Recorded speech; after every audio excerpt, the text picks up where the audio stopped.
আসসালামু আলাইকুম। আশা করি সবাই ভালো আছেন। কে কোথায় আছেন কমেন্ট বক্সে আসা কমেন্ট করে যান।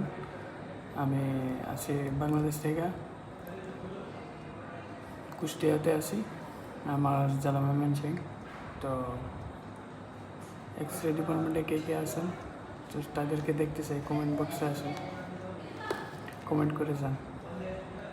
আর আমি এই মেশিন চালাইতেছি CR 200 mAh TR। তো সবাই কমেন্ট বক্সে আসেন, আইসা কে কে এক্সট্রা টেকনিশিয়ান আছেন তো জানাই দেন। সবাই ভালো থাকেন। আর ইউটিউবে নতুন, আমি সাবস্ক্রাইব করে দিন। ধন্যবাদ।